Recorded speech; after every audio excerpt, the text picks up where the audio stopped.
Washington Monument!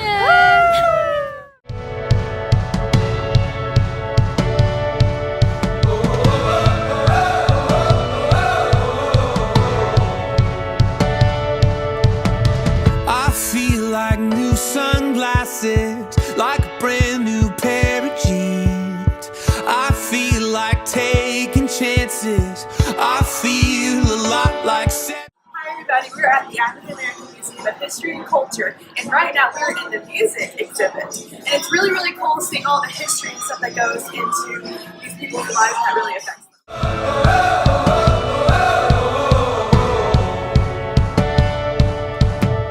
I feel like windows roll down new city streets and cabs.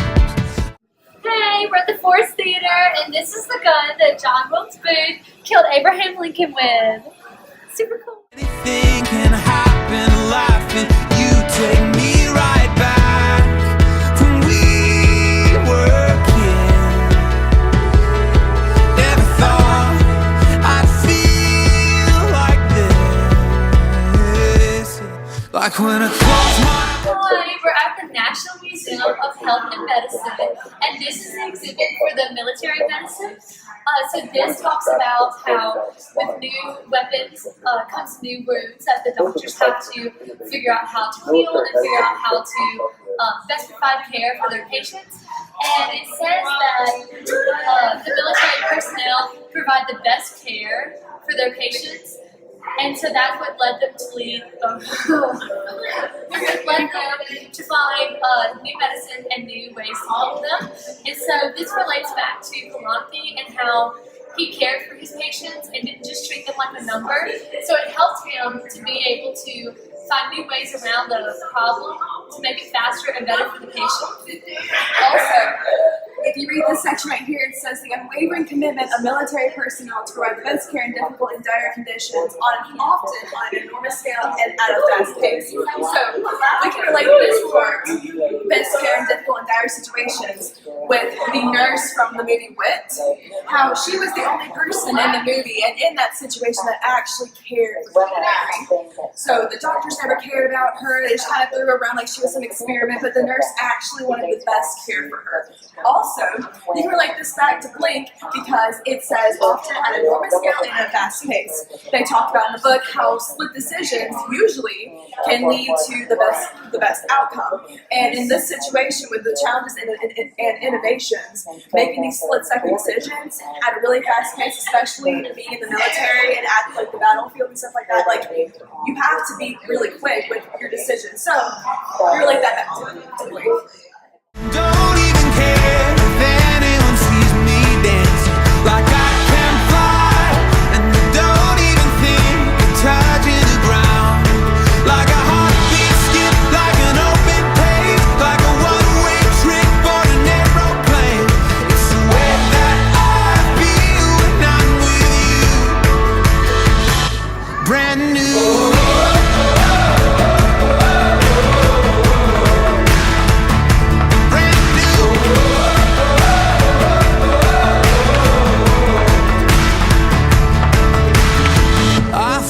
Like a young John Cusack, like making big mistakes. I feel like for the first time in a long time I am not.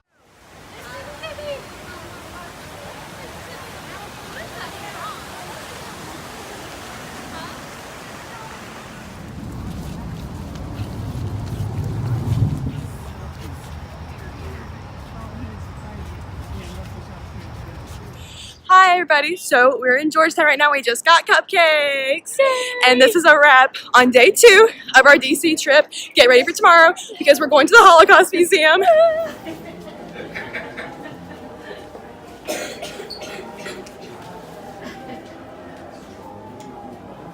Hi Hi everybody, this is a quick update. So we're at the part where it talks about the night of the broken glass, and this part is very, very, very, very important dealing with the Holocaust because this was the night where all of the Jewish buildings and businesses and houses got destroyed by the Nazis, and so many Jews were arrested and killed and taken to these concentration camps, and this was the time when the Holocaust and the killing of the Jews actually started. And over there we talked about the night of the burning books, and that part is so substantial to the Holocaust because that part has been talked about in so many books, and it's crazy to think that all these people's books were burned and all of their knowledge and information was basically destroyed, and that's all that these Jews had. And it talked about how some of the Jewish authors, like most of the books were Jewish authors, but then some of them weren't. So it's crazy thinking about how all this information just got destroyed by the Nazis and they didn't care.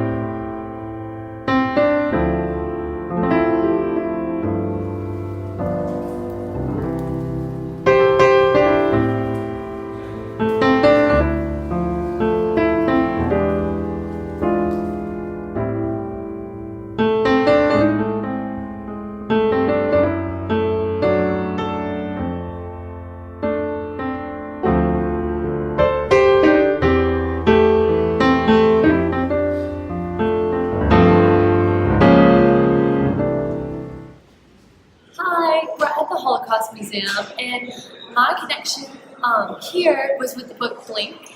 And so in Blink they talk about the IAT test, and it's where they compare the ideas of race and good and what races are good and bad in our society. And so what it proves is that how your society views a certain race usually affects your subconscious and how you view that race, which is exactly what happened with the Jews in Germany. And so Hitler decided that the Jews were bad, and he influenced the rest of his society to think that Jews were bad, even though they didn't do anything wrong to the Germans, and they had no right to think that they were bad and to persecute them.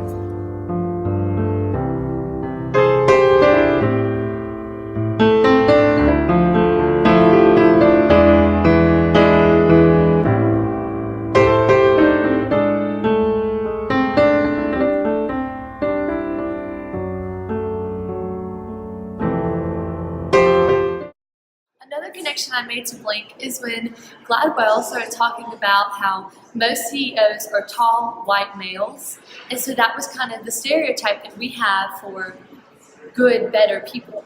And so in Germany, the stereotype was blonde, blue-eyed people.